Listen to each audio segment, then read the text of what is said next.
Dostlar, günün hansı saatında bizi izləyirsinizsə, hər vaxtınız xeyir olsun. Hər şey şınasa xoş gəldiniz.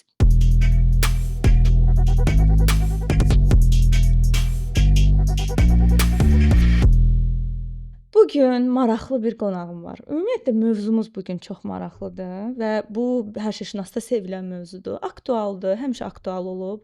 Bugünkü qonağım 30 il astrologiya sahəsində saç ağartmış Nərmin xanım Zeynalova. Dostlar, alqışlar. Nərmin xanım, mən 30 normalda necə öyrəşmişik, görmüşük ki, heç həyəcandan Nərmin xanıma soruşmuram. Xoş gəlmisiniz, necəsiz? Çox həyəcanlandım. Yaxşıyam, çox sağ olun. Burada olmağa çox şadam. Çox sağ olun. Demək, nədir sizdə məni maraqlandıran? Normalda nəyə öyrəşmişik? Astroloqlar 2 dənə kursa gedirlər, təlim alırlar, astroloq olurlar və bu bizə yeni bir iş kimi gəlir. Keçən dəfə Nərmin xanım mənim doğum xəritəmi analiz eləyəndə dedi ki, mən 88-ci ildə bu metoddan istifadə edirəm. Mən şok oldum ki, 88-ci ildən bu metod. Ya siz 30 ildən çoxdur. Bəli. Çox gənc görünürsüz. Çox sağ olun. Çox gözəlsiniz, çox gənc görünürsüz. Mən yaşımı gizlətmirəm. 88-ci ildə 11 yaşım var idi. 11 yaşından mən astrologiya ilə ilk tanışlığımdan artıq belə də itib batdım bu sahədə. İnternetin olmayan dövrü. İnternetin olmayan dövründə. Sovet kitablarından ondan. Sovet kitablarından başlayırdım, bəli. İlk dəfə necə olmuşdu? Yəni sinif yoldaşım məktəbə bir kitab gətirmişdi. Qoroskopu yazılmışdı üzərində. Bəlkə çox adamların evində indiyə kimi o kitab hardasa var. Broşurdur, heç kitab da deyildi. Gətirdi. Yəni mən ümumiyyətlə bürc nədir, astrologiya nədir, qoroskop sözü nədir, heç elə söz bilmirdik biz. Bürcü amma bilirdiniz də. Yox, o vaxt heç bilmirdim. Yəni biz bürc bilmirdik ki, Sovet vaxtında. Siz sadəcə o vaxtları görməmisiniz. Bürc anlayışı yox idi. Gətirdi kitabı mənə göstərdi ki, bax gör nə maraqlı şeydir. Bu da tənəffüs vaxtı idi. Açdım kitabı.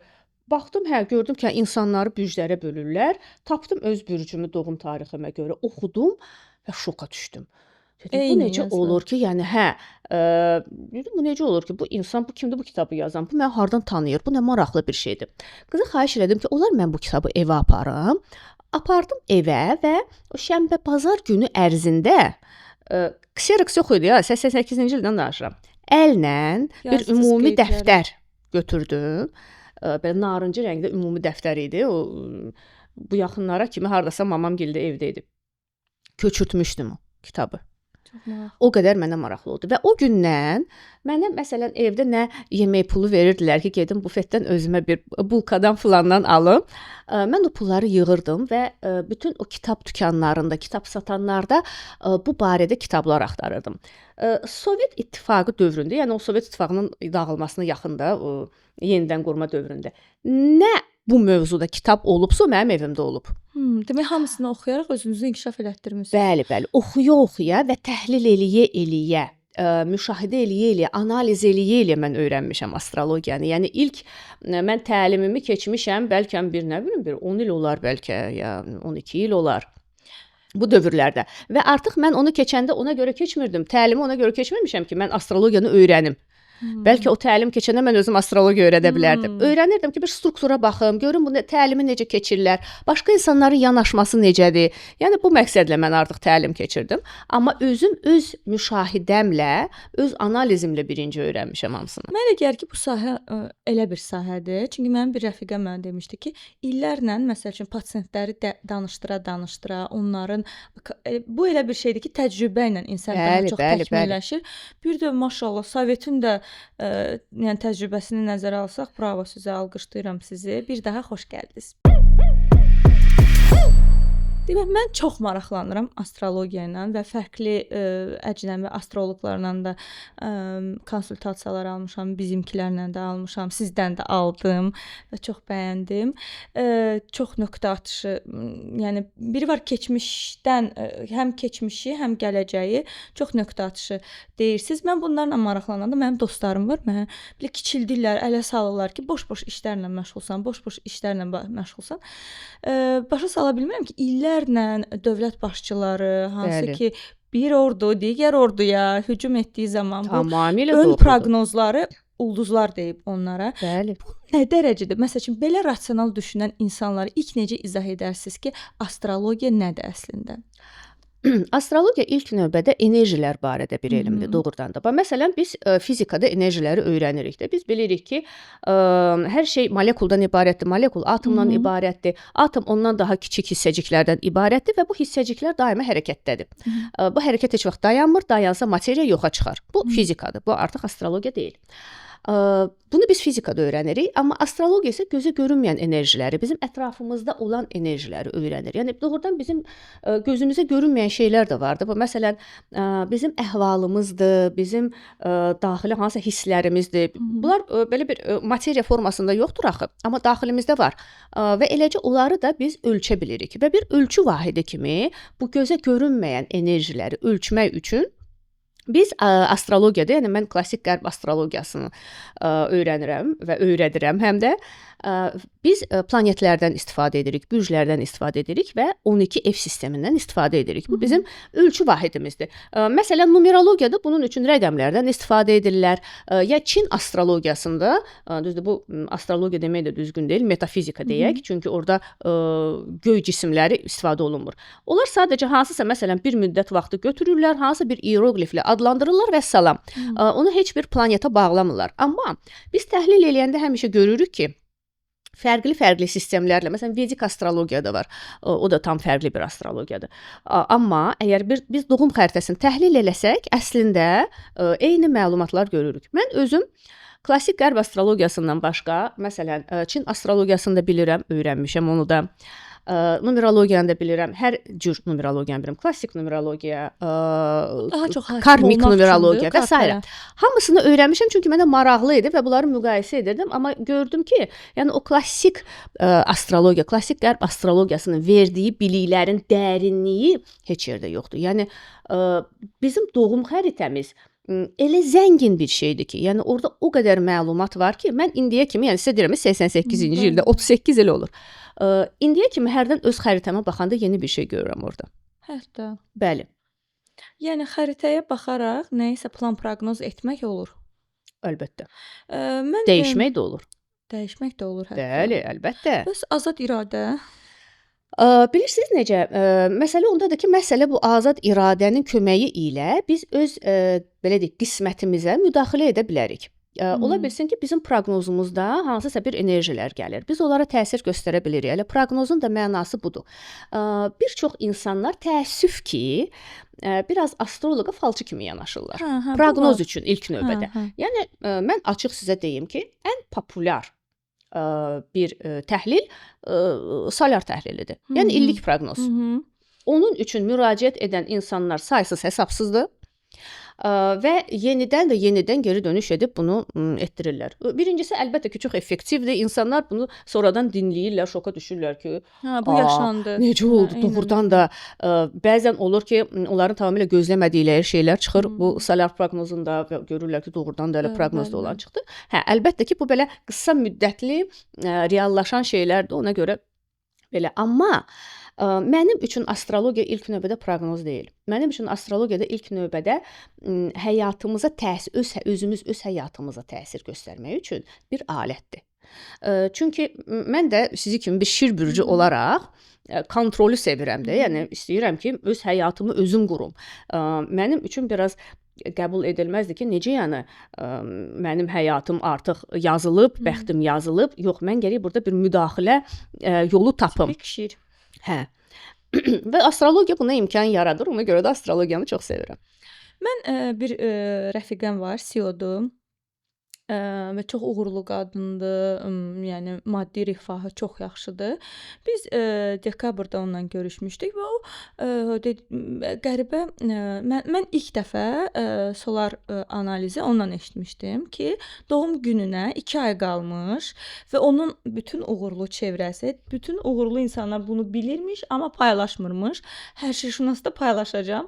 Demək, solar deyə bir analiz var, astroloji analizdir. Bu ad günündən 2 ay öncə olunur, düzdürmü? 2-3 ay 2-3 öncə ay öncə belə olunur. tövsiyə olunur, bəli. Tövsiyə olunur və illik xəritəni proqnoz edirlər ki, məsələn, hansı ayda nə etməməlisən, hansı ayda nə yaşayacaqsan. 3 ay əvvəlcədən olan bu solar proqnoz bu bütün bürclər üçün keçərlidirmi? Hamı üçün keçərlidirmi? Hamı üçün keçərlidir. Və onun dəqiqlik dərəcəsi nəyə xidmət eləyir solar? Mən sizə deyim ilk növbədə nəyə xidmət eləyir. Birincisi biz biraz qabaqcadan ilimizdə nə baş verəcək, nə baş verməyəcək, onu bilirik və yenə də nəsə bir təsir göstərə bilirik. Əgər hansı bir gərginlik varsa, məsələn, mən müraciət edən insana bu barədə deyirəm ki, məsələn, tutalım, ailədə tartışma ola bilər olsun, nəsə gərginlik ola bilər olsun. Çalışın məsələn, həyat yoldaşınıza cavab qaytarmayın. Əslində yox, Aybay'a gəldikdə solar əslində Aybay'ı deyil. Biz Aybay'a sonra tranzitlərin köməyi ilə nəsə ayda məlumat verə bilirik. Solar illik verilir. Bütün ilə aid olan məlumatdır. Əgər artıq məsələn müştəri istəyirsə, onu sonra aylarına da tranzitlərin köməyi ilə baxa bilirik. Və biz görürük ki, məsələn, bu ildə nələr baş verə bilər, nələr baş verə bilməz. Mənim öz həyatımda məsələn, hətta belə bir olmuşdu ki, öz solarıma baxdım və gördüm ki, həmin il ailə qura bilərəm. Özüm də şoka düşdüm, çünki mənim həyatımda heç kim yox idi o anda. Amma o ilin ərzində, yəni o solar ilin başlayandan mən həyat yoldaşımla tanış oldum və solar bitənə kimi onunla ailə qurdum. Halbuki məsələ o solar başlayanda onda rəfiqələrimə deyirdim ki, qızlar, güləcəksiniz, amma deyəsən ərə gedirəm, amma bilmirəm kimə gedirəm. Qızlar da ölürdü gülməkdən ki, rəfiqələrim ki, ha, yəni kimə gedirsən görəsən, deyinə biz də bilə, yəqin biz nəsə bilmirik. Hə, amma bax belə oldu yəni. Xeyir şeylər də olur, bəzən hansısa gərginlik də ola bilər olsun və insan hazırlıqlı olsun, bəlkə nəsə bir müdaxilə eləsin. Yenə dediyim kimi, məsələn, deyə bilərəm ki, işdə cavab qaytarmayın, işdə gərginlik ola bilər olsun, müdiriyyətlə hansısa tartışma ola bilər olsun, konflikt ola bilər olsun. Bu bir. İkincisi, bunu bilib biraz təsir göstərə bilirik, amma biz onu daha ciddi şəkildə də dəyişə bilirik. Necə dəyişə bilirik? Biz planetlər hansısa evlərə düşür solarda, onu biz ad günümüzü qeyd etdiyimiz ölkəni dəyişərək dəyişə bilirik. Onu necə dəyişəcəyik? Deməli, biz hansı ölkədə ad günümüzü qeyd eləyiriksə, günəşin yerləşmə nöqtəsi bir qədər dəyişir, ölkə dəyişir axı. Və ondan asılı olaraq bütün planetlər dəyişir, evlərə düşməsi dəyişir. Və bununla məsələn, hansısa evin təsirini başqa bir evə yönəldə bilərik. Mən bəzən qızları belə ərə verirəm. Hətta. Bəli. Kimsə məsələn ailə qura bilmir və görürük ki, solarda, proqnozlarda bu yaxın vaxtlarda bir o qədər də görünmür. Deyirik ki, okey, biz biraz bunu tərpədək. Əgər maddi imkan varsa, ölkə xaricinə getmək, bəzən ölkədən ölkəyə fərq var. Bəzən olur ki, Türkiyəyə getmək lazım olur. Bəzən olur ki, məsələn, Taylanda gedən də olub. Taylanda gedən olub, Norveçə gedən olub, Amerikaya gedən olub. Bəli, doğum gününü keçirtməyə. Nələr var? Onu keçirdəndə biraz dəyişmək olur. Aspektlər məsələn, nəsə gərginlik varsa o dəyişmir, amma planetlərin yerləşməsi dəyişir. Yəni evlər dəyişir, sahələr dəyişir. Və məsələn, mənim ad günüm 9 avqustdadır. Mən inşallah planlayıram ki, iyun ayında sizə solar üçün müraciət eləyim. Məsələn, deyək ki, siz mənim xəritəmdə görürsünüz ki, bu il mənim üçün biraz gərgindir. Biz o gərginliyi aradan qaldırmaq üçün mən başqa ölkədə ad günümü keçirsəm, o aspektlər dəyişir. Aspektlər dəyişmir, evlər dəyişir. Məsələn, əgər gərginlik varsa, onu siz artıq belə deyək, fərqindəliklə dəyişə bilərsiniz. Yəni tutalım, siz bilirsiniz ki, məsələn, filan planet gərgindir. Onu şəfalandırmaq üçün müəyyən addımlar edirsiniz. Özünüz başa düşürsünüz ki, tutalım, əgər hansısa bir evdə gərginlik varsa, o sahədə bu işdir, ailədir, evladdır və nədir? Ehtiyatlı olursunuz, məsələn, konfliktə girmirsiniz, biraz özünüzü sakit aparırsınız. Amma sahəni dəyişə bilərik. Tutalım, məsələn, siz görürsünüz ki, sizin üçün ailə münasibətləri dəyərlidir və görürük ki, o konflikt ailə sahəsinə düşür. Onu biraz dəyişə bilərik. Tutalım, məsələn, bəlkə çevrənizdə hansısa bir tartışma olsa, sizin üçün problem deyil. O tərəfə çəkirik. Biləcəyik ki, bu nədir və burada necə davranırıq. Bəli. Çox maraqlıdır. Bunu eləmək olar. Ə, Eləyirik.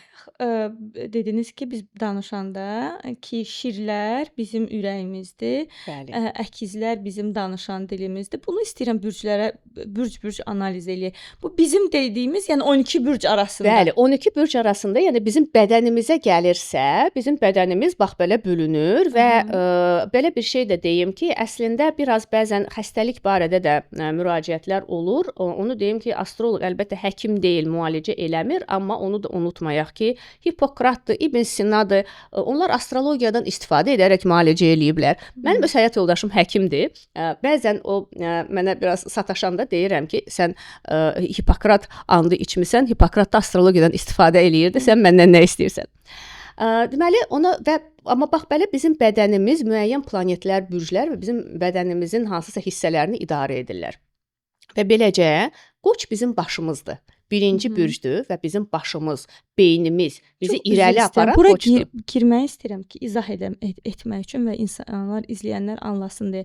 Bizim deyəndə fərd olaraq biz təkcə bir bürcdən ibarət deyilik. Bizim 12 bürc də bədənimizdə var. hamısı bizdə var. Hamısı, bəli. Və bu bizim hansısa evlərimizdədir deyə.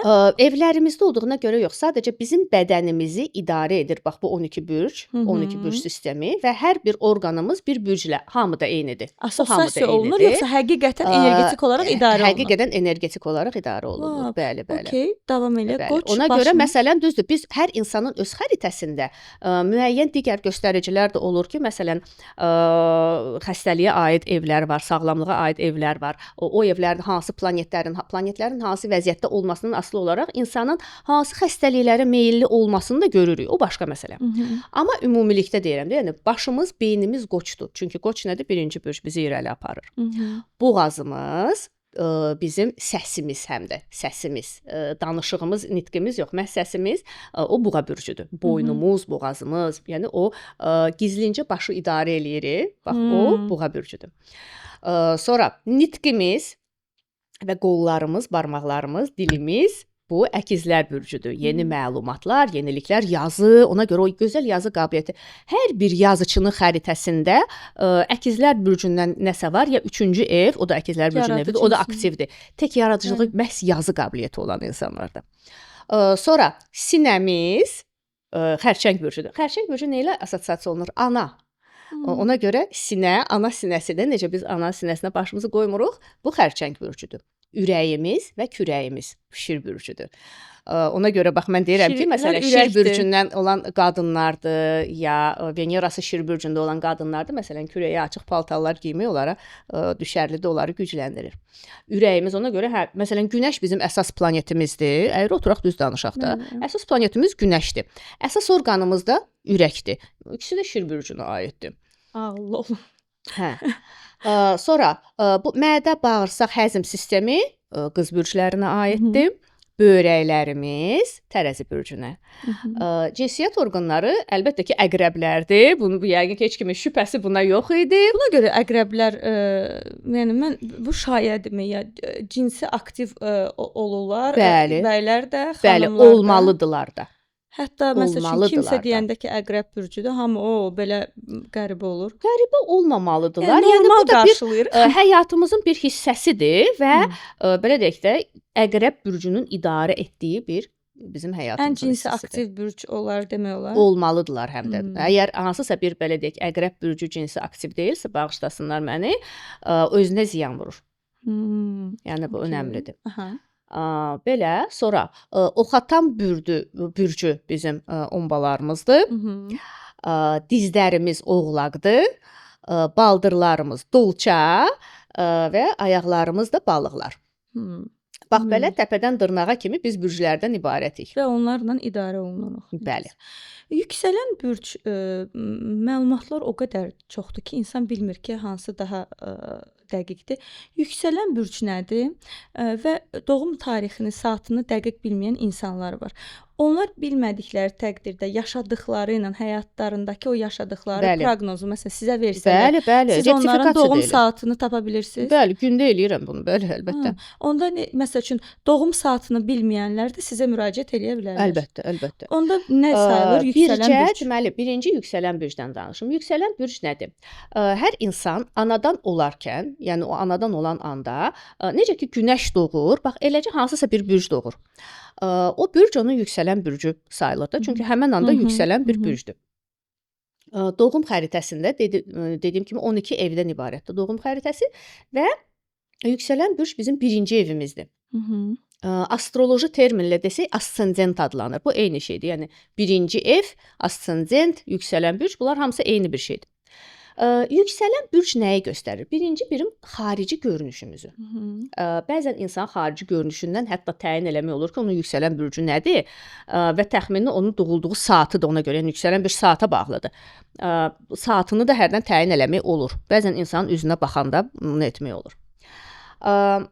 Amma ən əsası bizim yüksələn bürcümüz bizim həyat yolumuzu göstərir, missiyamızı göstərir və bizim xarici görünüşümüzdə ona görə məhz belədir. Çünki bizim missiyamızı həyata keçirməyə kömək eləyir bizim xarici görünüşümüz. Yəni elə belə bizə verilməyib. Yəni mənim yüksələnim şirdir. Bəli. Bu o deməkdir ki, daima Göz önündə olmalısınız. Göz önündə olmaq, Bəli. daima səhnədə. Bəli, bəli. Və ona görə də altında. məsələn yüksələni şir olan insanların xarici görünüşü görkəmli olur. Belə Diqqət çəkir. əzəmətli olur, diqqət cəlb edən olur, bəli. Çox vaxt yüksələn şirlər, məsələn düzdür, burada əlbəttə genetik məsələ də var da. Hündürboy ola bilirlər. Bəzən olur ki, orada şir kimi gözəl saçları olur. Necəsə bax o diqqət cəlb edən bir şey olur. Onlara məsələn parlaq geyinmək düşür, geyinsinlər, doğrudan özlərini göstərsinlər. Yəni bu xarici görünüş elə bil onlara kömək eləyir ki, onlar doğrudan da özlərini tanıda bilsinlər. Bəs yüksələn bürc anladım. Deyirlər ki, bəlli yaşdan sonra bürc yüksələn bürcə keçir. Yox, Əsasən heç nəyə elə bir keçmir. şey Yox, necə yəni? Heç bir şey heç nə keçmir. Yəni bu nəyə görə deyilir? Ona görə ki, biz tutalım bir bürcdən dünyaya gəlmişik, amma missiyamız ki, başqa bürcündür, yüksələn bürcümüzdür və biz o bürcün yolu ilə gedirik. Ona görə bəlkə belə bir anlayışla kimsə deyib, amma əslində yəni heç nəyə biz çevrilə bilmərik. Yəni doğum tariximiz bəllidir, doğum xəritəmiz bəllidir. O doğum xəritəsində heç nə dəyişmir. Doğum xəritəsi necə var, elə qalır ömrümüz boyu. İnsan dünyaya gələndən, o ilk nəfəsini alandan onun xəritəsi bəllidir və son nəfəsinə kimi xəritə eyni olaraq qalır.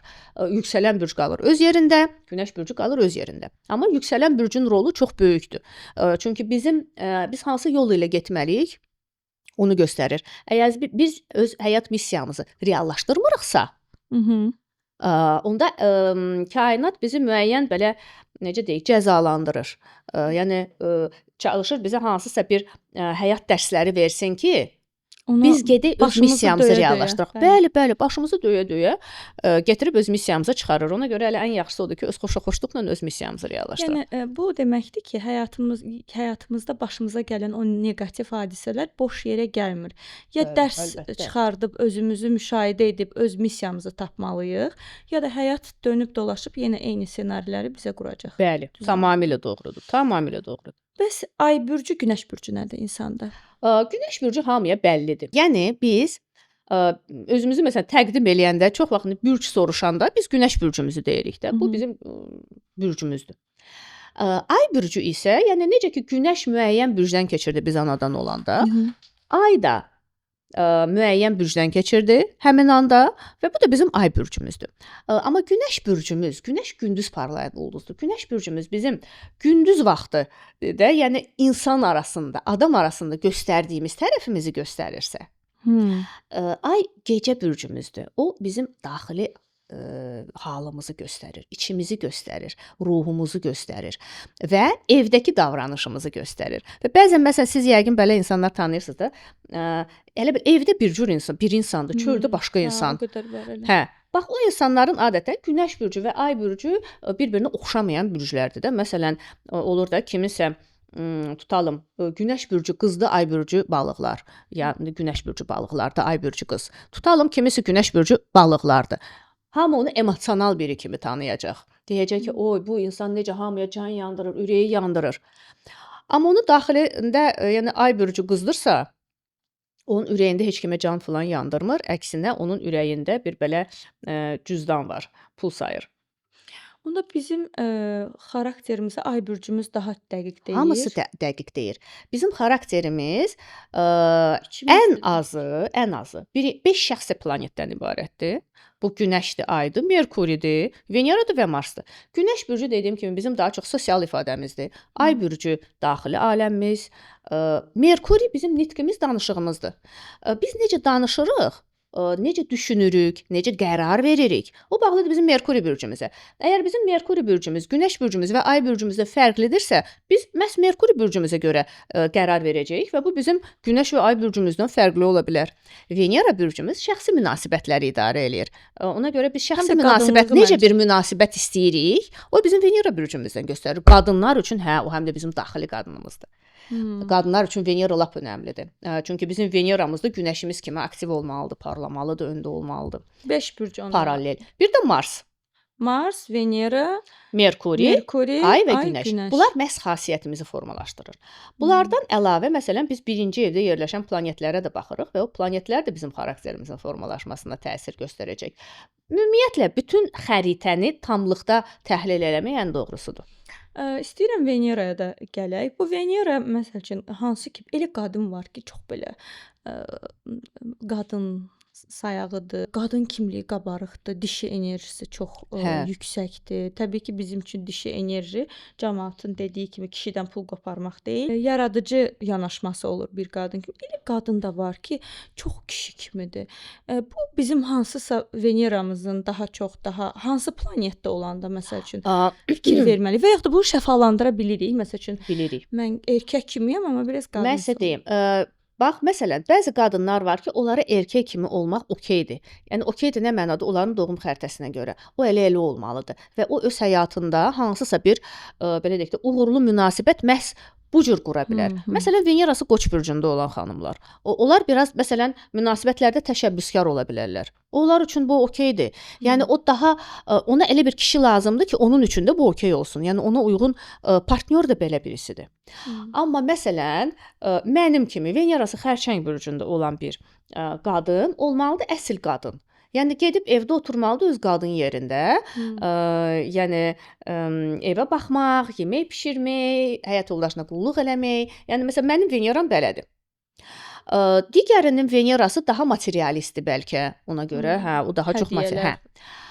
Xarici görünüşə gəldikdə də hər qadın öz Venerası obrazında daha da cazibəli olur. Bəlkə hansısa qadınlardan eşitmisiniz ki, deyirlər, mən də cüş şalvar, krasovka geyəndə hələ bil mən daha çox diqqət cəlb eləyirəm. Nəinki hansısa bir ziyafət geyimində. Eşitmisiniz belə söz? Eşitmişəm, bəli. Məsələn, Venerası Əkizlər bürcündə olan xanımlar, məhz bu xanımlardır. Onlar cins şalvar, krasovka geyərkən daha Daha cazibəlidirlər, nəinki ziyafət geyimində. Mənim hardaydı? Baxmamışdı sonra. Qız bürcündə. Qız bürcüdür. Mən Bəli. də evimin qadını olmalıyam. Siz məsələn, nəinki evin, bax siz daha materialist ola bilərsiniz, daha kritik həm də ola bilərsiniz, daha ciddi ola bilərsiniz, tələbkar ola bilərsiniz. Sizə olar. Mən bildim sənə nə deyirəm. Anladım. Yəni deyirsiniz ki, baxır ki, bu necə şəfalanmalıdırmı əsas sual. Məsələ ondadır ki, birinci əlbəttə hər Veneraya baxırıq, görək Venera gərgindir, gərgin deyil. Necədir vəziyyəti Veneranın doğum xəritəsində? Çünki tək bürcü ilə deyil də, yəni onun başqa pozisiyası da var, evi də var, onun aspektləri var, digər xüsusi göstəricilər var. Amma biz nəyə diqqət yetiririk? Məsələ bundadır ki, bax mən məsələn öz Veneramdan dedim ki, mənim Veneram belə deyək də Azəri mentalitetinə uyğun bir Veneradır. Amma tutalım bax o dediyim Venerası Qoç bürcündə olan xanımlar və ya əstəğfurullah Venerası Əqrəb bürcündə olan xanımlar Azərbaycanda nə etsinlər mən bilmirəm. Dolça bürcündə Venerası olan xanımlar. Çünki onların təbiəti bizim mentalitetə uyğun deyil. Bağışlasınlar məni bütün bu xanımlar. Və mənə məsələn konsultasiya üçün bu xanımlar müraciət edəndə mən də deyirəm ki, xanımlara ki, başa düşürəm biz Azərbaycanda yaşayırıq, amma sizin daxili qadınınız bax belədir. Və siz əgər birincisi qadın sağlamlığı istəyirsinizsə, çünki bizim qadın sağlamlığımız da bağlıdır bizim Veneramıza. istəyirsinizsə, xoşbəxt ailə həyatı istəyirsinizsə, siz öz Veneranıza görə davranmalısınız mütləq. Və qorxmamalısınız ki, bu belədir, belə deyil. Niyə bir çox insanlarda problem var?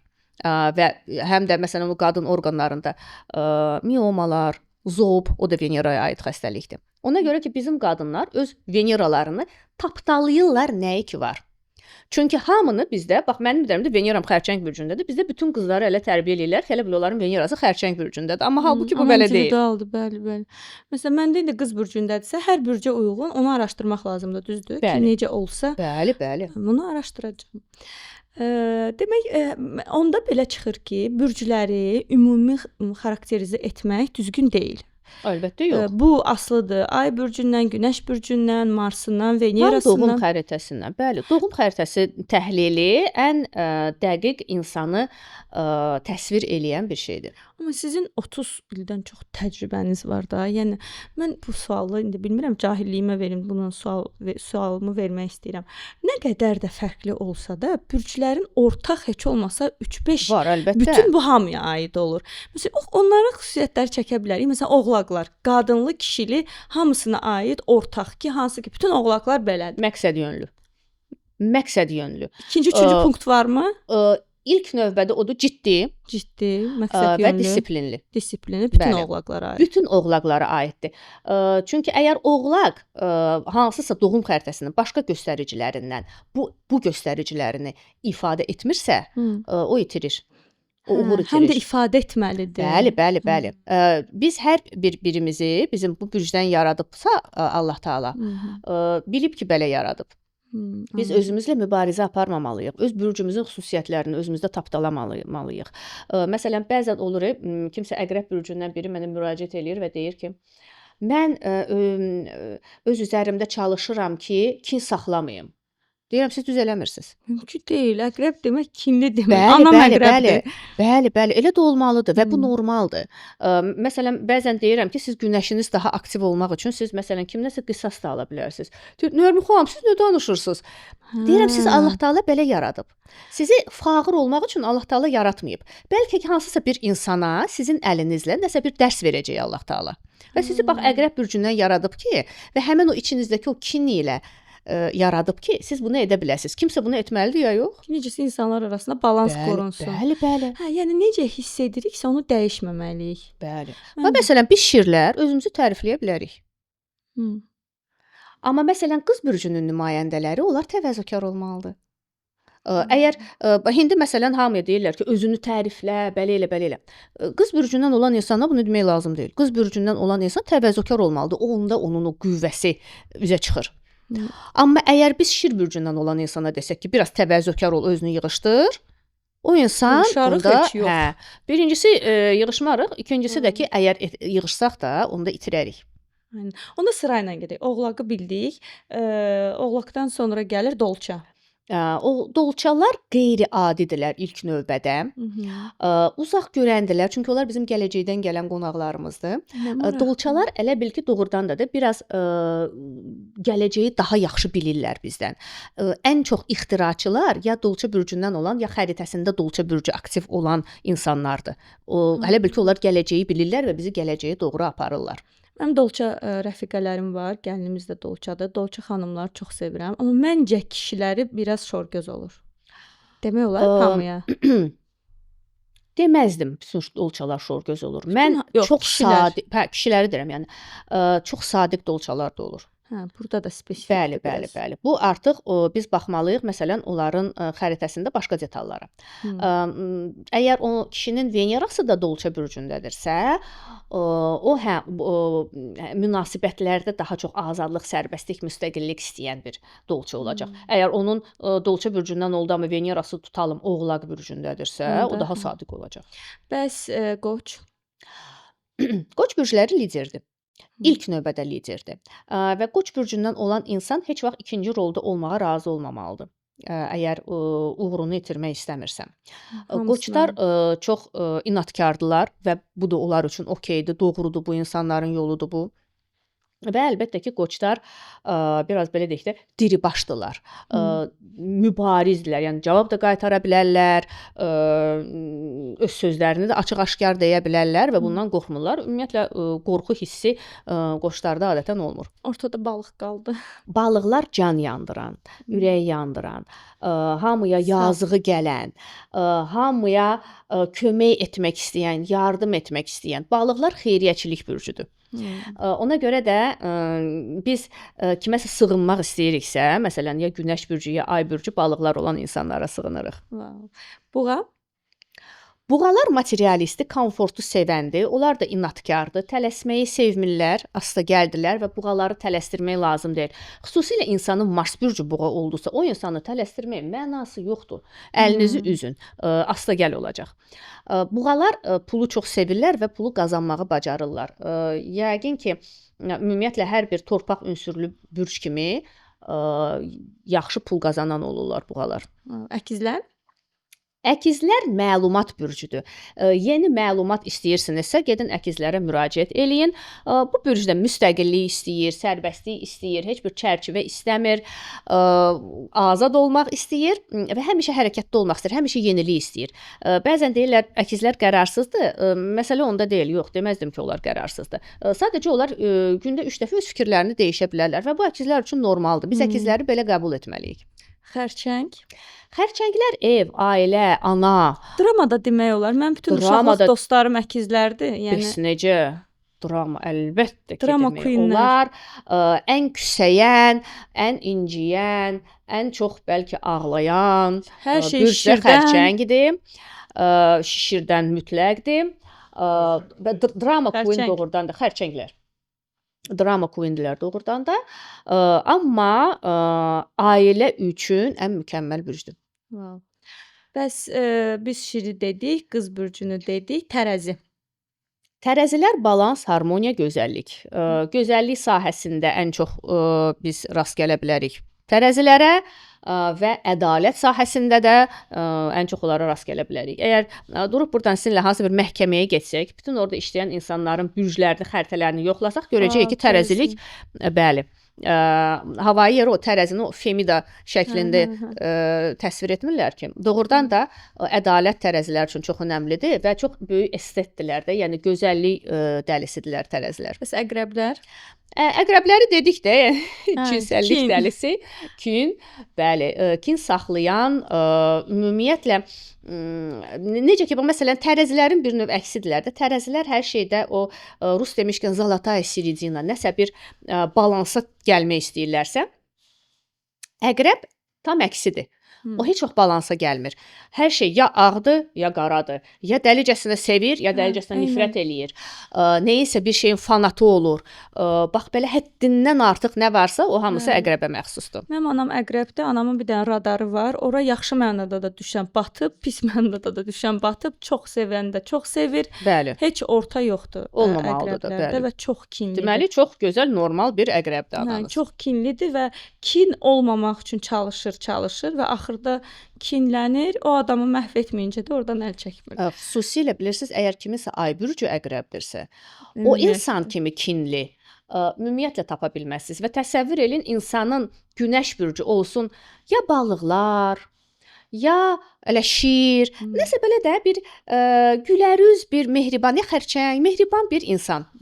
Amma onun ay bürcü əqrəbdirsə, bilin ki, onun ürəyində olan kin heç kimdə yoxdur. Hətta. Bəli. Bəs oxatanlar? Oxatanlar səyahəti sevən, onlar da sərbəstliyi, azadlığı sevən bir bürcdür. Onlar elə bil ki, bu bürc dünyaya məxsusdur. O bir insana məxsus ola bilməz oxatanlar. Ona görə də həmişə yeniliyə, onlar da azadlığa, sərbəstliyə, hərəkətə açıq bir bürcdür. Çox gözəl müəllim olurlar oxatanlar. Yəni bu insanlar Yupiterin idarəçiliyi altındadır da bu bürc. Ona görə də nəsə kiminsə başına ağıl qoymağı çox yaxşı bacarırlar əslində. Bizim hansı planetimiz pulu ifadə edir? Buğa. Buğa pulu ifadə edir. İkinci evimizdir. Bürc yəni bürc olaraq buğa, amma planet olaraq? Planet olaraq Venera. Venera da bəli. Venera həm də maliyyə mövzusunu idarə edir. Çünki bizim xəritəmizdə pulu biz ikinci evdə görürük. Və ikinci ev həmin o buğanın evidir, belə deyək. Buğanın sahib olduğu evdir və Venera planetinin evidir. Ona görə Venera həm də bizim biraz cibimizə də girir. Öz Veneramızın bürcünə görə biz başa düşə bilərik ki, biz daha çox bədxərcliyə meyilliyik və ya yığmağa meyilliyik. İkinci evimizə görə, ikinci evin kuspidi deyirik biz ona. İkinci evin kuspidinə görə biz görürük ki, bizə pulu xərcləmək düşür, yoxsa yığmaq düşür.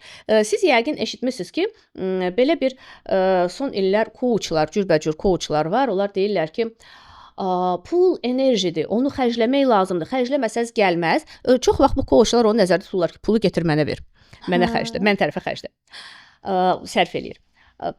Elə bir coachlar da var ki, məsələn, maliyyə coachlar. Onlar deyirlər ki, disiplin lazımdır maliyyədə, gəlirimin filan faizini, nə bilim, belə eləyirsən, filan faizini belə eləyirsən, belə eləyirsən.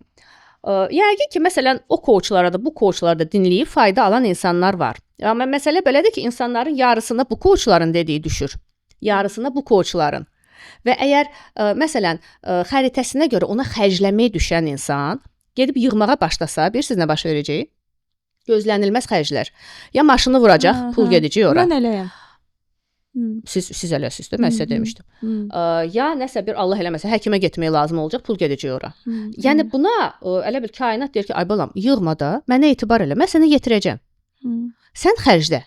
Amma adam var ki, ona bədxərclik düşmür. O əksinə yığdıqca gəlir, yığdıqca gəlir, yığdıqca gəlir. Bu xəritəmizdən bilmək olur, Bəli. Anladım. Bəli, xəritədə var. İkinci evin kuspidi. Bu suala konkret cavab verir. Anladım. Bəs necəsə məsəl üçün pul kanalımızın daha aktiv olmaq üçün Veneranın şəfalandırması deyirlər də buna. Veneranın təkcə Veneranın şəfalandırmasını biz pul kanalımızı aça bilmirik. Biz birincisi nə etməliyik pul kanalımızı açmaq üçün? Biz öz ikinci evimizi qəşəng təhlil etməliyik, bir hələ 8-ci evimizə də nəzər yetirməliyik. Bu biraz daha necə deyim, bir neçə pilləli bir işdir. Birinci bax biz dediyim kimi bilməliyik, biz pulu yığmalıyıq, xərcləməliyik. Bu çox önəmlidir, bu bazadır. İnsanlar var ki, onlara məsələn qətiyyən kredit götürmək olmaz. Nə bilim, Saturn Borc ikinci enerjisi evdədir, ya olmaz, 8-ci bəli. evdədir və ya indi müəyyən başqa göstəricilər var. Olmaz borc enerjisi qətiyyən ruzu gedir. Sonra baxırıq hansı planetlər var orada. Baxırıq o ikinci evin yönətici planeti hansı evə düşür, hansı vəziyyətdədir, gərginliyi var ya yoxdur. Bunların hamısını bilərək, əgər düzgün şəkildə bunların hamısını şəfalandırırıqsa, onda insanın həyatında o maksimal ruzu gələ bilər. İnsanlar var ki, mən bəzən baxıram, o öz xəritəsinə görə milyoner ola bilər. Elə xəritələr var. Amma adam oturub hansısa bir maaşlı işdə qorxur yerindən tərpənməyə. Halbuki onun ruzusu o maaşlı işdə deyil. Başqa yerdə. Bəli. Bu da riskdir, bəli. Amma bəs konkret məsəl üçün nəsə rituallar planetlərimizi şəfalandıra bilər və yaxud da nələrsə? Rituallar deyəndə ki, müəyyən addımlar var, bəli, planetləri şəfalandırmaq üçün. Xüsusilə Mən ona pul kanalı ritual üçündür. deməzdim. Ritual deməzdim. Mən ritual sözünü ümumiyyətlə sevmirəm. Bu biraz elə bir o falçılıq Falçılığa zat. gedir, Hə, mən sevmirəm də o sahəni. Çünki mənim üçün astrologiya elmdir, özü də dəqiq elmdir. Riyaziyyat kimi. Bu falçılıq deyil. Biz konkret instrumentlərdən istifadə edirik. Hər planetin şəfalandırma yolu var. O ritual deyil.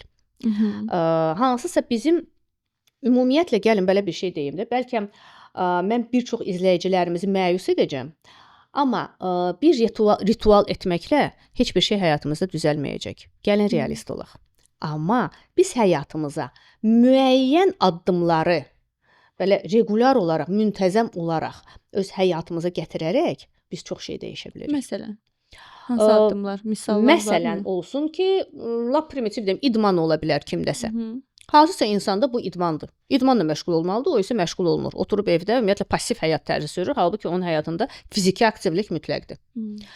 Bu insan əgər gedib idmana yazılırsa və həftədə 3 dəfə idmana gedirsə, onun həyatında tamamilə başqa sahədə, sağlamlıq bədən sahəsində söhbət getmir, arıqlama sahəsində söhbət getmir. Tamamilə başqa sahədə imkanlar açılmağa başlayır. Anladım. Yəni bunu necə tapacaq bəs ki, ona nə düşür? Xəritədən, Hər şey xəritədə. Bəli, xəritədə hər şey var. Mən sizə nə deyirəm? Deyirəm ki, xəritədə hər şey var. Nərmin xanım, özünüzün məsələn mənə etdiyiniz uğur formulu idi ki, hansı ki onu Bəli. özünüz tərtib Bəli, bəli. etmişdiniz.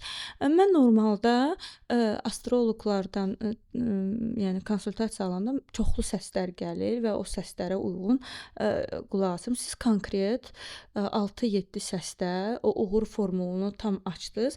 Hansı ki mən orada elə terminlər eşitdim ki, onu heç vaxt eşitməmişdim ki, məsələn Pluton aspektinin şəfalanması və bunun şəfalanmasında mütləq askeza etməlisən deyəndə Saturn üçün idi hə, askeza. Saturn aspektləri aqressivdir dediniz. Bunun üçün Aynur sən askeza etməlisən, bu onları şəfalandırar. Mən ilk dəfə idi bunu eşidirdim sizdən. Hansı ki, mən ilk dəfə də eşidirdim sizdən. Heç vaxt eşitməmişdim, yəni konsultasiyalarda ki, hansı aspekt aqressivdir, hansı aspekt softdur. Uğur formulu bu xüsusi 6-7 səsdən ibarət olan bu uğur formulu. İstəyirəm mən yox siz danışasınız ki, bu nədir və normal astroloji analizdə nə ilə fərqlənir? Deməli, uğur formulası nədir? Bizim hər birimizin doğum xəritəmizdə həyatımızı belə deyək də maksimal dərəcədə yaşamaq üçün göstəricilər var. Yəni xəritəyə baxaraq biz başa düşürük ki, əgər biz həyatımızda maksimum maliyyə, maksimum şəxsi həyatda uğur, ümumiyyətlə maksimum uğur, bəxti gətirmə deyirlər. Onu əldə etmək istəyiriksə, biz müəyyən həyat tərzini yaşamalıyıq, müəyyən addımlar etməliyik. Bu bizim doğum xəritəmizdə görünür. Və mən bunu belə də necə ki meyvənin suyunu sıxmırlar, elə sıxan kimi sıxmışam və bax belə 6 addıma bölmüşəm. Və beləcə mən bizim həyatımızı bu evin tikintisinə bənzədirəm. Ev tikəndə biz nə edirik? Birinci fundament qoyuruq, düzdür? Fundamentsiz ev möhkəm ola bilməz. Müəyyən addımlar edirik, biz fundamentimizi qoyduq. Sonra divarları tikirik. Bu divarlar bizim yəni divarlarımız da əsasıdır evin. Yəni bu divarların üzərində durur ev. Bu belə. Pəncərə qapı açırıq, hava girsin. Bax, o gərgin aspektlərin şəfalanması mənim gözümdə məhz o qapı pəncərə açmaqdır. Çünki nə qədər ki biz o gərgin aspektləri biz şəfalandırmamışıq doğum xəritəmizdə. Biz elə bilin ki, qapı pəncərəsiz evdə yaşayırıq, havasız, işıqsız. Biz onları şəfalandıranda doğrudan da həyatımızda elə bir effekt yaranır ki, hələ bil ki, bax o qutuda yaşayırdıq, gün işığı gördük, hava gördük, nəfəs aldıq. Belə bir effekt olur. Sonra bizim damımız. Bax, damımız, məsələn, mən həmişə deyirəm ki, damımız bizim həyat missiyamızdır. Əgər biz həyat missiyamızı reallaşdırmırıqsa, başımıza qar yağır, yağış yağır, dərd-bəla yağır, əstəğfurullah, heç kimin başına gəlməsin. Problemlərlə üzləşirik, sınaqlara çəkilirik, dərslər alırıq kainatdan, nə istəyirsiniz? O vaxta kimi ki, nə qədər ki, biz o damı tikmədik öz evimizdə, yəni özümüzü qorumadıq. Bu bizim həyat missiyamızdır. Bax, bu karkas hazır olandan sonra biz keçirik evin təmirinə. Bax, burada artıq gəlir maliyyədir, şəxsi həyatdır. Bu da evin təmiri və mebelidir. Beləcə biz öz uğurlu həyatımızı qura bilirik. Bunun hamısının göstəriciləri var. Xəritədə görürük ki, bizim həyatımızın fundamenti nədir? Biz nəyin üzərində dura bilərik? Nə etməliyik ki, hər şey möhkəm olsun? Bizim etdiyimiz bütün addımlar nəticə versin və uzun müddətli nəticə versin. Nə etməliyik? Bilirik. Möhkəm divarlar tikmək üçün ki, yəni bu damdır, hamısı nəyin üzərində durmalıdır. Nə etməliyik? Görürük. Bu da bu məlumat. Yenə dediyim kimi, məsələn, o qapı pəncərədir, damdır. Hamısı bu bizim xəritəmizdə var. Amma mən özüm də, məsələn, astrologiyanı öyrənirdim. Hansısa astroloqlara maraq üçün müraciət eləyirdim, görüm onlar necə təhlil eləyirlər, nə deyirlər. Sonradan artıq təlimlər də keçirdim, görürdüm ki, bu yəni məlumdur. Hamı bilən şeylərdir bir tərəfdən. Amma heç kim bunu bax belə necə deyim, o suyunu çıxartmayıb və bir struktura salmayıb. Mən də öz qız bürcündə olan Merkurimdə sizinki kimi struktura salmağı sevirəm və saldım bunu belə bir struktura. Birincisi öz üzərimdə sınadım. Yəni dedim mən bax öz üzərimi, öz həyatımı bu addımlarla dəyişəcəm. Dəyişdim də. Yəni mən öz uğur formulasını, yəni özüm sınağa çəkərək gəlirimi neçə dəfə deyəsən 10 qat artırdım. Maşallah. Bir dənə 0 gəldi gəlirimin üzərinə. O periodda ailə qurdum. Ev aldım. Yəni doğrudan da yəni 1-2 il ərzində bunların hamısını elədim. Uğur formuları. Bəli. Çox əla. Mənə də edib Əsas Nərmin odur xanım. ki, insan sadəcə burada tövsiyələrdir. Yəni insan nə etməlidir? Bəzən olur ki, hə, insan deyir, mən bunu eləmək istəmirəm. Bu halda mən deyirəm ki, siz indiyə kimi yaşamısınız, yəni mənə müraciət etmisinizsə, deməli hardasa həyatınızdan narazısınız. İndiyə kimi bunları etməyib bu nəticəyə gəlmisiniz və əgər siz başqa nəticə əldə etmək istəyirsinizsə, deməli başqa addımlar etməlisiniz. Düzdür? Məntiqlidir də. Bəli. Vəssalam. Çox maraqlıdır bu metod. Niyə X-lər retrolarda qayıdır? Və retrolarda bu X-lərin kütləvi qayıdışından başqa nələr baş verir? Baxır hansı retro. Birincisi Merkuridən danışaq. Çox adam elə bilir ki, retro Merkuridə də X-lər qayıdır, həmişə yox. Yalnız əgər mənim YouTube kanalımda var bu barədə proqnozlar. Yalnız əgər insanın bu Merkuri bürcü hal-hazırda olan onun 5-ci evindən keçirsə, 7-ci evindən keçirsə, onun X-ləri qayıdacaq. Yoxsa retro Merkurinin əslində X-lərə aid deyil. Aid deyil. Canlarım. Ancaq kiminsə 5-ci, 7-ci evinə toxunursa bu retro Merkuri. Amma retro Venera olanda hamının X-ləri qayıdır. Belə paçka-paçka. Baxır ki, o retro Payızda hansı olacaq. planetdədir? Kim əgər birdən hansısa Ayrılası keçmiş olsaz? sevgilisini qayıtmasını birdən gözləyirsə, oktyabr-noyabr aylarında retro Veneramız olacaq. Oktyabrda qayıdacaq, gözləyin. Retro Merkuri isə ildə 3 dəfə olur. Və bir retro Merkurini hal-hazırda biz indi yaşayırıq da. Biri olacaq yayda, biri payızda. Burada məsələn əsasən retro Merkuri ilə biz sənədlərdə diqqətli olmalıyıq. Birincisi, çünki səhvlər çox olur. Çox səhvlər olur. İkincisi də bax hansısa bir texnika ilə. Texnika ilə. Çünki məsələn yeni texnika almaq mən tövsiyə etmirəm bu periodda. Həmişə deyirəm ki, bir dəfə kimsə məni bu texnika satan mağazalar şəbəkələrindən biri məni öldürtdürəcək. Axırda mən o qədər deyirəm ki, texnika almayın retro Merkuri vaxtı. Və belə sənədlərdə səhvlər olur. Əsas budur. Yəni bir çox qorxulu şey deyil retro Merkuri. Retro ümumiyyətlə qısa nədir? Bilməyənlər üçün istəyirəm deyək ki. Retro çox maraqlı bir şeydir. Çünki retro deyəndə, retro hərəkət deyəndə biz nəzərdə tuturuq ki, məsələn, həmin o Merkuri əks istiqamətdə hərəkət edir. Məsələ bundadır ki, bəli, biz yer kürəsindən müşahidə edərək göydə Merkurini elə görürük ki, hələ bil ki, retro Merkuri getdi, dayandı. Onun bir belə dayanan nöqtəsi də olur. S hərfi ilə işarə olunur xəritələrdə. Dayandı, sonra çöndü, getdi əks istiqamətdə. Yenə dayandı, yenə təzədən qayıtdı yerinə. Buna ilmə deyirlər astrologiyada. Belə bir ilmi oldu. Əslində göydə Merkuri həmişə düz istiqamətdə gedir. Onun əks istiqamətdə hərəkəti mümkün deyil. Yəni planet əks istiqamətdə hərəkət eləyə bilməz. Bu bir illüziyadır. Biz burada yer kürəsindən bunu belə müşahidə eləyirik. Amma illüziya olsa belə o bizə təsir göstərir. Necə ki, məsələn, karmik düyünlər, onlar ümumiyyətlə mövcud deyillər. Ya Lilit mövcud deyil, amma yeri gələndə lap yaxşı təsir göstərir. Onda hansı bütün planetlərin retrosu olur, yoxsa ancaq Merkuri, Venera? Belə deyək də, yox. Biz astrologiyada 10 planetdən istifadə edirik. Onlardan ikisi planet deyil, yəni Günəş və Ay deyirik. Biz onları planet adlandırırıq astrologiyada, amma onlar əslində planet deyil, ona görə retro da ola bilməzlər. Qalan bütün planetlər retro ola bilər. Merkuridə, Venerada, Marsda, Yupiterdə, Saturnda, Uranda, Neptunda, Plutonda hamısı retro olur. Amma demək deyil ki, hamısında X-lər qayıdır. Yox. X-lərin Venera bizim şəxsi münasibətlərimizdir. Ona görə X-lərimiz retro Venerada qayıdır və retro Venerada indi mən düşünürəm ki, yəqin şadlıq evləri də mənə qarşı çıxacaq, amma retro Venerada evlənmək də tövsiyə olunmur. Düşər düşməz olur necəsə. Bəli. Maraqlıdır. Əgər kimsə artıq toy təyin eləyibsə retro Venera dövrünə, yəni bu oktyabr-noyabr aylarının toylar vaxtıdır da. Yaxşı olar ki, əsas bizdə toy deyil, zaksdır astrologiya üçün, yəni imza atdığımız gün. Zaksınızı başqa vaxta salın. Belə bir sualım var ki, dünyada hal-hazırda nə baş verir? Astroloji olaraq dünya hansı istiqamətə gedir? Bu aləm dəyib bir-birinə. Bəli. Mən noyabr ayında proqnozlar verəndə bu barədə danışmışdım. Məsələ bundadır ki, ilin əvvəlində Saturn və Neptun ikisi də keçdi Qoç bürcünə. Mhm. Və bu da bax bu dünyada müəyyən konfliktlərin, münaqişələrin yaranmasına səbəb oldu.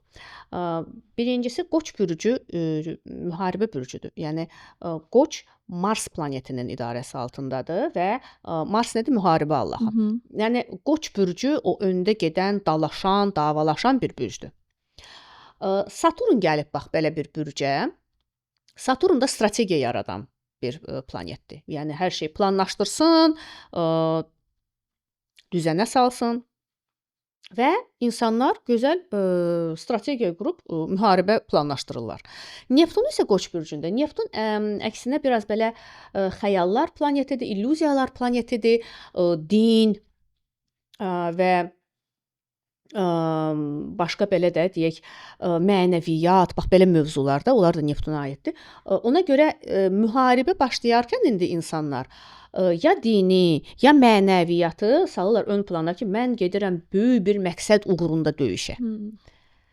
Belə deyib gedib döyüşəcəklər və bir neçə il təəssüf ki, bu enerjilər davam edəcək, bəli. Təəssüflər olsun. Yəni bu ilin sonuna kimi bitən deyil, heç gələn ildə bəlkə bitən deyil. Təəssüf. Hə. Çox təəssüf, çox. Təəssüf. Məsələn, elə insan var ki, münasibətə heç bir şəkildə alınmır. Ailə həyatı qurmaq istəyir, qura bilmir və yaxud da evladı istəyir olsun, ola bilmir. Bu bizim xəritəmizdə, məsələn, deyək ki, varsa, əgər Bəli. biz ona müdaxilə edə bilirikmi? Hər hansı bir xəritəyə müdaxilə oluna bilirmi? Hər xəritəyə müdaxilə oluna bilir. Hər xəritə şəfalandırıla bilir. Yəni hər halda mən bu illər ərzində bəlkə nə vaxtsa görəcəm, amma bu illər ərzində şəfalandırılması mümkün olmayan xəritə görməmişəm. Əlbəttə ki, nisbətən asan şəfalandırılan, nisbətən çətin şəfalandırılan xəritələr var. O sözsüz. Məsələn, mən bir xəritə görmüşdüm. İndiyə kimi o xəritə gözümün qabağındadır, inanırsınız. Bir xanım qız idi. Xanım qız deyəndə ki, yəni bir 30 neçə yaşı var idi, bəlkə də 40-a yaxın. Ailəli deyil idi. Heç vaxtı olmamışdı. Uşağı da yox idi. Baxdım onun xəritəsinə və orada gördüm ki, ana kökündən gələn elə bir neqativ var ki, dedim, yəqin bunun bəlkə nənəsi ya ulu nənəsi bağışlayın, o hansısa bir cadu, əməl belə şeylərlə məşğul olub ki, bu bütün neqativ gəlib düşüb qızın xəritəsinə də, yəni ana kökündən gəlir çünki, bəli. Və mənə maraqlı oldu ki, görəsən, okey, bunun anası necədir, nə vəziyyətdədir? Soruşdum xanımdan ki, sizin ananız necədir? Dedi, anam rəhmətə gedib 40 yaşı olmamış xərçəng xəstəliyindən. Yəni, mən o qızın yerinə qorxdum vallah. Çünki doğrudan da bu ana kökündə orada elə bir neqativ var idi ki, kainat cəzalandırmalı idi. Biz nəsə bilməliyik ki, biz nəsə bir pislik eləyiriksə, bizim evladlarımıza da keçir. Təkcə hətta pislik də deyil. Yəni ümumiyyətlə həyatımızı düz yaşamırıqsa, xəritəmizə görə yaşamırıqsa. Mən məsələn bir ailə də görmüşdüm ki, bu qadınlarda xüsusilə görünür. Çünki ana kökü ilə keçən şey çox olur.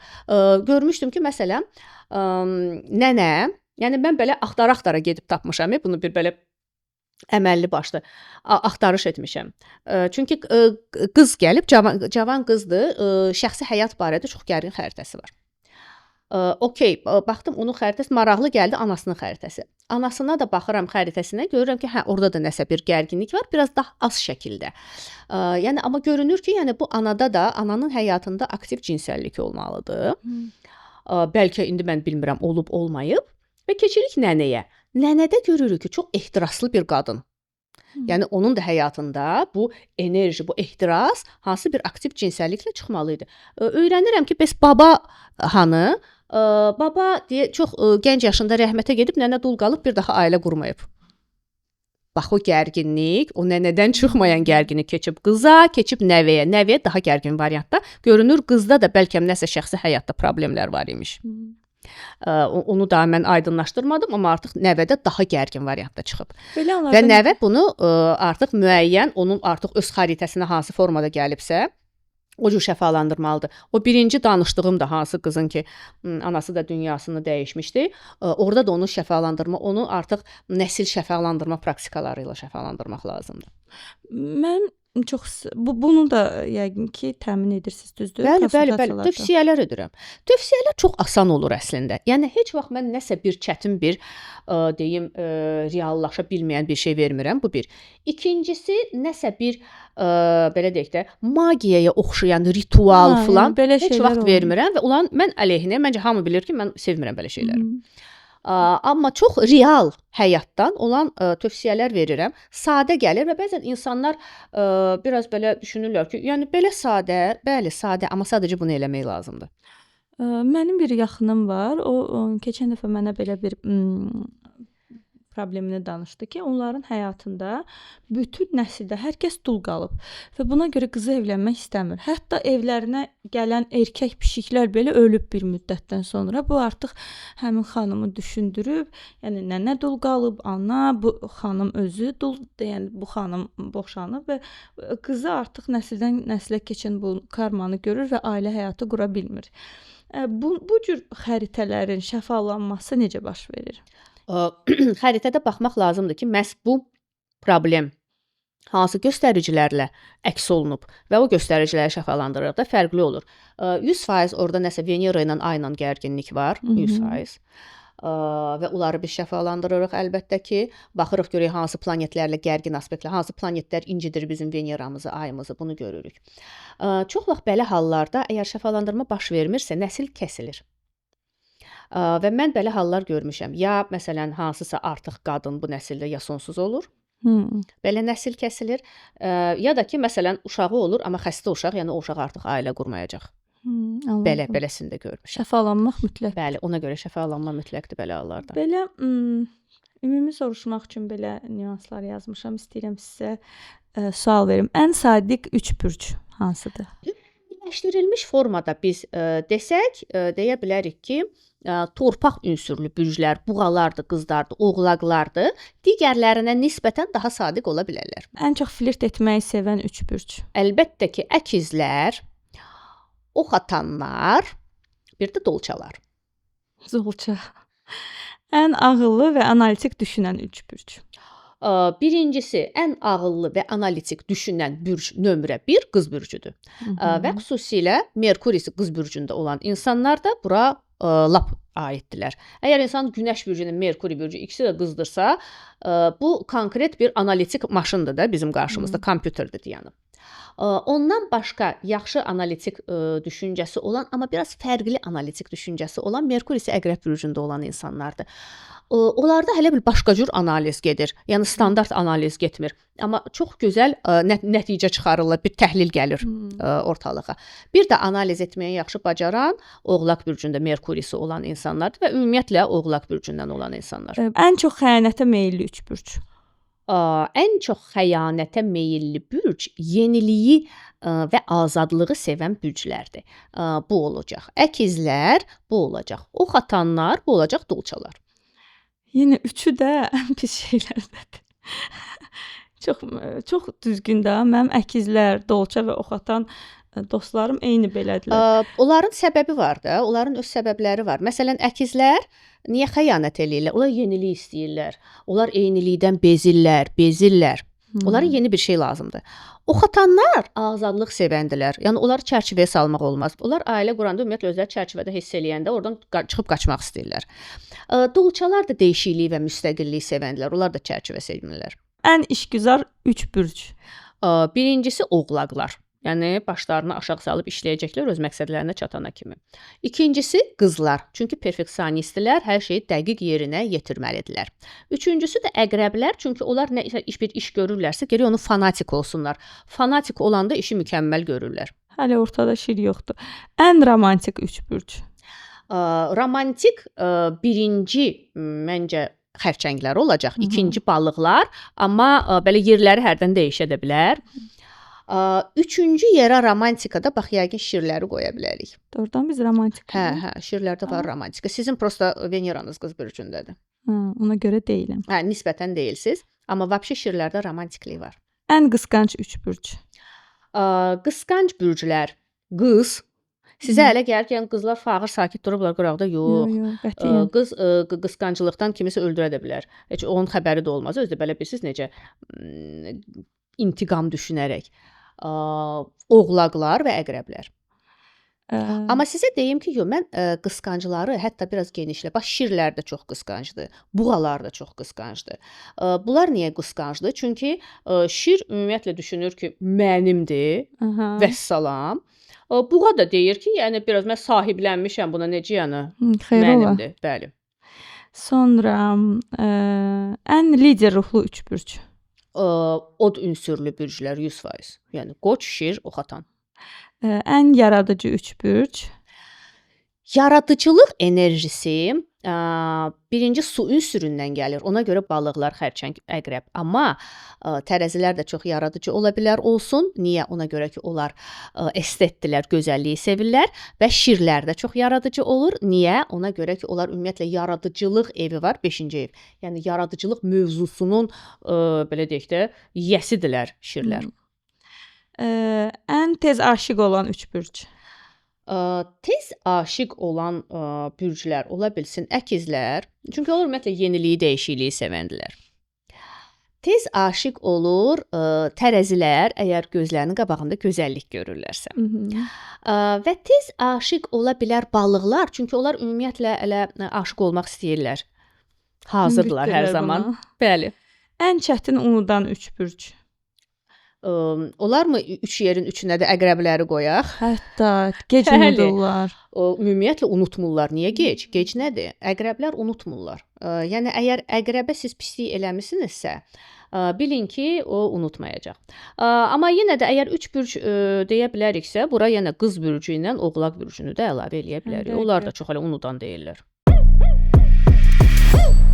Mənim analizimdə, hansı ki sizin o spesifik olan uğur formulu analizində Nərmin xanım mənə dedi ki, mənim ezoterik bir ruhum var. Mütləq astroloji, astroloq olmaq üçün təlim almalıyam. Çünki bu məndə yaxşı alınar. Bu onsuz uzun müddətdə düşündüyüm bir şey idi ki, özüm üçün. Amma Nərmin xanım məni həvəsləndirdi ki, Nərmin xanım bir də təlimləri var. Nərmin xanım, mən məsəl üçün təlimə yazılıramsa, siz 2 dildə də səhv etmirəmsə təlim verirsiniz. Bəli, həm Azərbaycan, həm rus dilində təlimlər var. Məsələn, mən deyək ki, gəlirəm, yazılıram təlimə. Mən nə qədər müddətə bu təlimi bitirə bilərəm və bu təlimlər onlayndırmı? Təlimlər yalnız onlayndır. Çünki mən həyatımın çox vaxtını Azərbaycanda yaşamıram. Ona görə yalnız onlayndır. Canlı təlimlərim yoxdur. Onlayn təlimlər həm video yazılar olur, həm canlı dərslər olur. Yəni həftədə məsələn 2 dərsə istədiyiniz vaxt izləyə bilirsiniz video yazıda. Və sonra bir dərs praktiki olur, uzun canlı mənimlə, yəni bütün sualları verə bilir tələbələr və s. Əsas təlim 3 aylıqdır, 12 həftə. 12 həftə ərzində siz tam doğum xəritəsini təhlil edə bilirsiniz. Uğur formulasını tərtib edə bilirsiniz. Sinastri tərtib edə bilirsiniz. Sinastri nədir? Uyğunlaşma.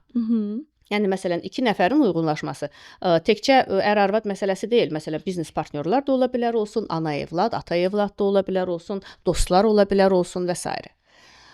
Bunlar hamısı bu 12 həftə ərzində öyrənilir. Bütün şəfalanmalar da öyrənilir. Yəni artıq siz bunu bitirəndən sonra 3 aydan sonra bilirsiniz ki, xəritənizi necə şəfalandırasınız, uğur formulasını necə tərtib edəsiniz. Bunların hamısını həm rus dilində, həm Azərbaycan dilində 12 həftəlik təlimdir, bəli. Təlimi artıq uğurla bitirənlər, təlimin ikinci pilləsi də var. Bura yalnız proqnostika aiddir. Həmən o hamının sevdiyi salardır, sonra yönlərdir. Rektifikasiya barədə danışırdıq. Məsələn, doğum saatının kim bilmirsə təyin olunması. Artıq o belə deyək də biraz advanced təlimdə bunların hamısını keçirik. Tranzitlərdir, hətta Horari astrolojisini də orada keçirik. Horari astrolojisi nədir? Horari astrolojisi suala cavabdır. Burada biz insanın yox, sualın xəritəsini tərtib edirik və sualın xəritəsində sualın həmişə cavabı olur. Bax, belə bir möcüzədir. Necə maraqlı. Yəni, mənim həyatımla bağlı hər hansı bir sualım varsa... Bəli. Siz o sualın yaranan saatını mənə yazırsınız və sualı yazırsınız. Və sonra mən sizə onun cavabını verirəm. 2 dəfə də eşidirəm belə bir şey. Ya danışırsınız? 2 dəfə də eşidirəm belə bir şey. Çox populyar şeydir bu. Mən 2 dəfə də eşidirəm. Məsəl üçün, mənim ağlıma bir sual gəlir. Mən o saata baxıram. Həmən saata baxırsınız, o saatı mənə yazırsınız, bəli. Ki, beynimdə belə bir sual var. Bəli, və sualı yazırsınız, bəli. Və sualın xəritəsindən onun hə yoxu bilinir. Nəyin ki, hə yoxu, hətta daha ətraflı cavab da ala bilirsiniz oradan. İlk dəfə də eşidirdim Bəli. bunu. Bu artıq amma təlimdə bu Bundan sonra hər ikinci dəqiqə hissədir. yazıram da sizə. Bu əlbəttə yazın. 05 6 ağlıma bu sual Bəli, gəldi. bəli, Mənə bəli, çox bəli. maraqlı Hə, gəldi hə, bu. hə. Araşdıracağım. Bəzən olur səhər oyanıram, görürəm neçə dənə belə vaxt göndərilib mənə. Bəs bunun cavabı uzun bir Cavabı fərqli olur. Yox, bəzən hə, yox da ola bilər o. Bəlkə baxır sizin sualınıza. Bəzən hə, yox da olur. Yox, onun cavabı da kifayət qədər qısa olur da. Bəzən olur 1-2 dəqiqəlik, bəzən bir 5 dəqiqəlik səsli yollayıram. Mən təlim baxır. alsam bu onun advance Bu advanced leveldə keçilir. Çünki bunları bilmək üçün proqnostikadır, məsələn, o tranzitlərdir, solardır, ya horaridir. Onları bilmək üçün doğum xəritəsini gözəl bilmək lazımdır. Biz artıq onu biləndə, onun şəfalanmasını biləndə, bunlar hamısı bizə asan gəlir. Çox maraqlıdır. Heç eşitməmişdim. Bəli. Təlimlər həm rus dilində var, həm Azərbaycan dilində. Bu belə daha əsaslı təlimdən başqa da, məsələn, mən təzəlikcə bir çox uğurla bir praktikum keçirtdim. Uğur formulasını tərtib etməyi öyrədirdim. Astrologiyanı bilmək lazım deyil. Cəmi bir həftəyə insanlar özü də çox uğurla bitirdi hamı. Gələnlər hamısı çox yaxşı mənimsəyə bildi materialı. Uğur formulasını özləri üçün, yaxınları üçün tərtib etməyi bacarırlar. Yəni belə bir praktikumumuz da var. Mən də özüm üçün öyrənmək istəyirdim. Siz də sanki kainatdan gələn səs kimi bunu mənə dediniz, həm də uşaqlarım üçün istər-istəməz ana olaraq onları necəsə düzgün yönləndirmək istəyirəm. Bəli, mütləqdir. Bizdə bilirsiniz, yəni mən həmişə deyirəm ki, əgər hamı öz uşağı üçün doğum xəritəsi tərtib eləsəydi, mən gələcəkdən müştərisiz qalardım. Çünki əsasən müştərilər niyə müraciət eləyirlər? Çünki öz həyat missiyalarını düzgün reallaşdırmırlar. Həyat missiyalarını niyə düzgün reallaşdırmırlar? Uşaqlar uşaqlıqda hiss eləyirlər öz missiyalarını. Amma böyüklər nəsə onları yoldan çıxardırlar valideynlər. Ona görə yox ki, pis valideyndilər. Yaxşılıq eləmək üçün, sadəcə bilmirlər bunu. Amma doğum xəritəsini biz biləndə, biz bilirik ki, doğrudan da uşağımızı hara yönəltməliyik. Bəs uyğun partnyorlar ən yaxşı hansı bürclərdən çıxır? Məsələn, belə bir sıralama və yaxud da belə bir üçlük varmı ki, bax filan kəs çox uğurlu partnyor olar və ya filan kəs. Burada belədir də. Yəni biz bilirik ki, daha əgər çox primitiv desək, eyni ünsürdən olan bürclər bir-biri ilə uyğundurlar. Məsələn, od ünsürlü bürclər bir-biri ilə, su ünsürlü bürclər bir-biri ilə. Bu belə daha primitivdir. Amma biz münasibətdən asılı olaraq bilirik ki, xəritənin hansı başqa detallarına diqqət yetirməliyik. Məsələn, ailə münasibətlərindən söhbət gedirsə. Günəş bürcü burada vallah önəmli deyil. Bir o qədər önəmli deyil. Amma ay bürcü çox önəmlidir. Niyə? Çünki ay bürcü, mən sizə necə söhbətin əvvəlində dediyim kimi, bizim evdə davranışımızdır. Və bəzən olur edirəm, qızlar ailə qururlar, deyirlər ki, biz görüşəndə bu oğlan belə idi, evləndi oldu başqa bir adam. Belə mənfi özdə belə deyirlər. Yəni pis adamdır güya bu. Bəlkə bunu sadəcə ay bürcü günəş bürcünə oxşamır yazğın. Ona görə onu günahlandırmaq lazım deyil. Bizdə cəmaatı 200-lü deyə Bəli, günahlandırırıq. 200-lü deyil, sadəcə bunun ay bürcü başqadır. Hə, evdə başqa cür davranır. Sonra Veneraların uyğunlaşmasına baxmaq lazımdır ki, görək bu insan münasibətlərdə nə istəyir ümumiyyətlə. Amma məsələn biz biznes partnyorluğu analiz eləyiriksə, onda Marsa baxmalıyıq. Digər başqa bəzi aspektlərə baxmalıyıq ki, görək ki, aha, bu insanlar ümumiyyətlə bir yerdə iş qura biləcəklər ya yox. O da orada da. Uğur gətirəcəklər bir-birlərinə, o da var. Bəzən biz sinastri təhlilindən görürük ki, bu insanlar bir-birlərinə uğur, pul gətirə biləcəklər ya əksinə nəsə bir məyusluq gətirəcəklər. Uzun müddətli olacaq bu partnyorluq yoxsa qısa müddətli olacaq. Yəni daha çox deyirsiniz ay bürcünü götürməlidir. Ailə həyatı üçün ay çox önəmlidir, bəli. Anladım. Çox sağ olun Nərmin xanım. Mən həqiqətən bu gün ilk dəfə eşitdiyim şeyləri eşitdim. Yəni heç bunları eşitməmişdim. Ümumiyyətlə neçə gündür sizlə danışırıq. Yəni o aspektlərin, sərt aspektlərin, aqressiv aspektlərin şəfalanması ilk dəfə eşidirdim, nə yalan deyim. Bu astrologiyanın əsasıdır ki. İlk dəfə o eşidirdim. olmadı astrologiya nəyə lazımdır ki? Və təlimləri də alacağam. İnşallah. Çox sağ olun ki, gəldiniz, zamanınızı bizə ayırdınız. Buyurun, və xoşdur mənə. maarifləndik. Təşəkkür edirəm. Mən də sizə təşəkkür eləyirəm dəvətiniz üçün. Çox sağ olun. Dostlar, siz isə Hər Şey Şünas izləyirsiniz. Rəylərinizi yazırsınız, bürclərinizi yazırsınız. Növbəti Hər Şey Şünasda görüşənə qədər.